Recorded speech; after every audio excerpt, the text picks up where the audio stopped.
राम राम राम। जरा अपने मन में यह एक शब्द धीरे धीरे और प्रेम से दोहराइए एवं देखिए क्या महसूस होता है। कुछ लोग यह नाम लेते ही अपने भीतर गहरी शांति और आनंद का अनुभव करते हैं और कुछ लोगों के मस्तिष्क में श्री राम का महान चरित्र, उनसे जुड़ी कथाएं तथा उनकी लीलाएं उभर आती हैं, जो उन्हें सकारात्मक ऊर्जा से भर देती हैं।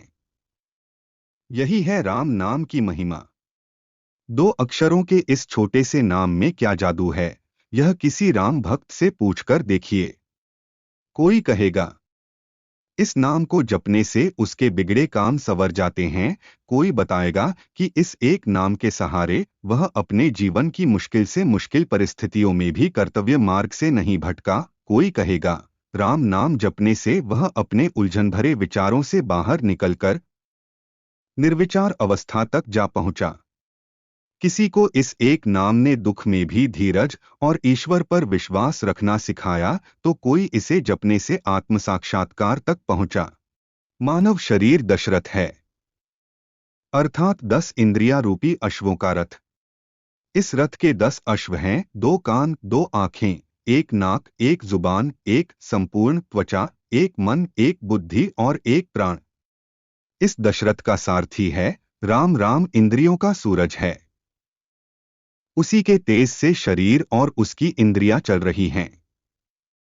जब शरीर रूपी रथ पर चेतना रूपी राम आरूढ़ होकर इसका संचालन अपने हाथों में लेते हैं, तभी वह सजीव होकर अभिव्यक्ति करता है। शरीर दशरथ है तो सारथी राम, शरीर शव है तो शिव चेतना राम। राम से वियोग होते ही दशरथ का अस्तित्व समाप्त हो जाता है। इन दोनों का मिलन ही अनुभव और अभिव्यक्ति का, जड़ और चेतना का, परा और प्रकृति का मिलन है। अपने सारथी राम के बिना दशरथ उद्देश्यहीन है और दशरथ के बिना राम अभिव्यक्ति विहीन।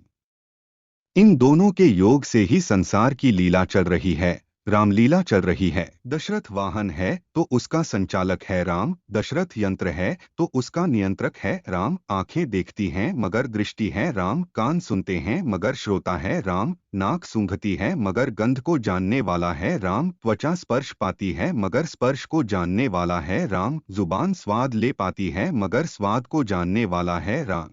विचार चलते रहते हैं मगर उन विचारों का स्रोत और ज्ञाता है राम। हृदय की शांति, मौन और आनंद का दूसरा नाम है राम। इस ग्रंथ के माध्यम से हम भी उस जानने वाले, चलाने वाले राम का अनुभव करने वाले हैं, जिसकी अनुभूति में संत तुकाराम, संत ज्ञानेश्वर, मीराबाई, कबीर दास, गुरु नानक आदि तर गए। राम अंतिम सत्य हैं, ईश्वर साक्षी, परम चेतना का नाम है, जो हर मनुष्य के अंदर उसके हृदय यानी तेजस्थान पर निवास करता है। वह निराकार, निर्गुण, अजन्मा, अनंत, निरंतर, असीम, सर्वव्यापी है।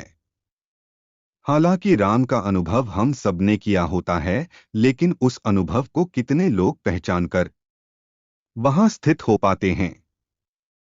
कबीरदास जी कहते हैं, कस्तूरी कुंडल बसे, मृग ढूंढे बनमाही।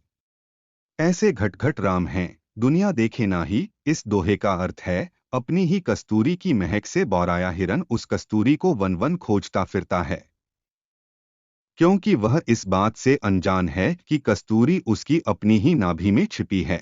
इसी तरह राम इंसान के अंदर ही है, उसे उसका अनुभव भी होता है, मगर उस अनुभव को समझने में नाकाम इंसान राम को बाहर वनों, पहाड़ों, मंदिरों, मस्जिदों, कर्मकांडों में खोजता फिरता है।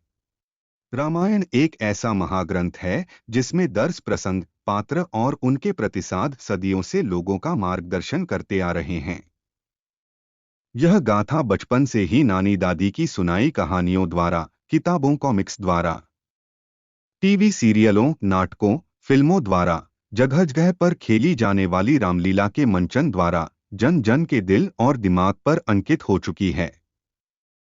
यही कारण है आज राम का नाम लेते ही उनका संपूर्ण चरित्र आंखों के सामने आ जाता है, जिससे लोग चेतना की उच्च अवस्था पर पहुंच जाते हैं, सकारात्मक ऊर्जा, भक्ति, शांति और आनंद महसूस करने लगते हैं। इसमें समाहित कुछ चरित्र हमें बेहद प्रभावित करते हैं और हमारे सामने एक आदर्श रखकर हमें उनके जैसा बनने हेतु प्रेरित करते हैं।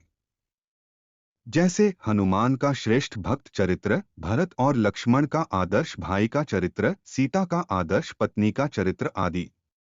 वहीं दूसरी ओर कुछ चरित्रों के बारे में पढ़कर या सुनकर हमें लगता है कि चाहे कुछ भी हो जाए, हमें ऐसा तो बिल्कुल नहीं बनना है, जैसे मंथरा, कैकेयी, रावण, कुंभकर्ण आदि का चरित्र। कुछ लोग रामायण को ईश्वर के अवतार श्री राम की लीला समझकर श्रद्धा और भक्ति से निरंतर पढ़ रहे हैं, तो कुछ लोग इसे भारतीय इतिहास की महान गाथा समझकर वर्तमान में उसके चिन्हों और साक्ष्यों को खोजने का प्रयास कर रहे हैं। इस ग्रंथ में यह महान गाथा पढ़ने का एक और तरीका बताया जा रहा है। वह तरीका है खोज का, स्वयं की खोज का। यह खोज बाहरी साक्ष्यों या तथ्यों की नहीं है कि श्री राम लंका गए थे या नहीं, सीता की अग्नि परीक्षा हुई थी या नहीं। यह तो आंतरिक खोज है, जिसमें रामायण का हर प्रसंग पढ़ने के बाद पाठक अपने भीतर ही डुबकी लगाकर खोज करेगा कि इस समय वह कौन है, उसके भीतर कब राम पैदा होते हैं, कब उनका वनवास होता है, कब वह मंथरा बन जाता है और कब रावण होता है।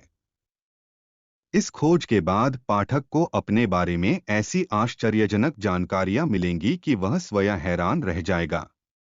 उन जानकारियों के आधार पर वह अपनी जीवन यात्रा को सही समझ के साथ सही दिशा में आगे बढ़ा सकता है। यह ग्रंथ उसका हर पल, हर मनोभाव में मार्गदर्शन करेगी। वास्तव में रामायण चरित्रों का नहीं, बल्कि इंसान के अलग अलग मनोभावों का तानाबाना है। इसकी हर घटना इंसान की आंतरिक स्थिति का ही प्रतिबिंब है। हर चरित्र उसके अंदर ही मौजूद है, जो समय समय पर बाहर निकलता है।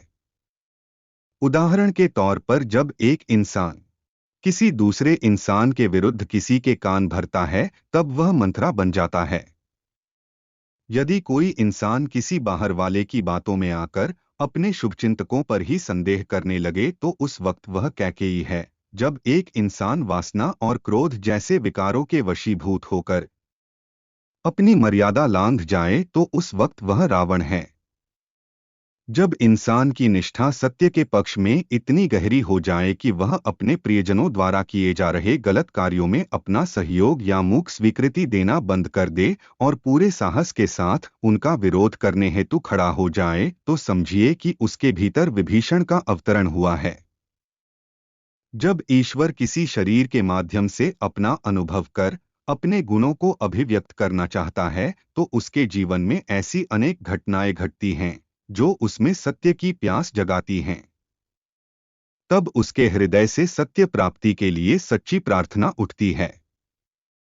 यही प्रार्थना उसके जीवन में सत्य का अवतरण कराती है।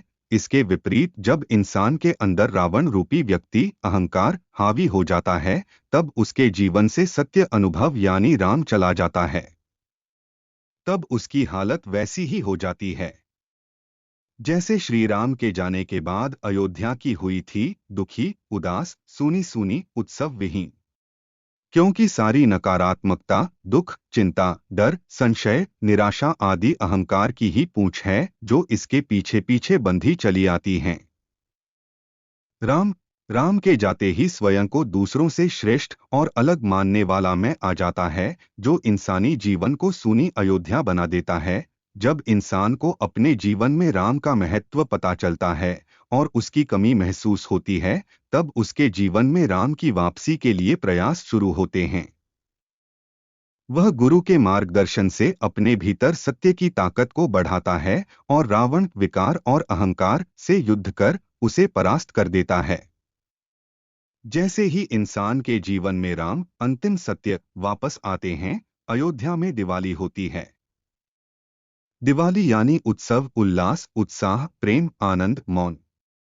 आप भी अपने राम के साथ प्रेम, आनंद, मौन का आनंद उठाए, यही शुभकामना है।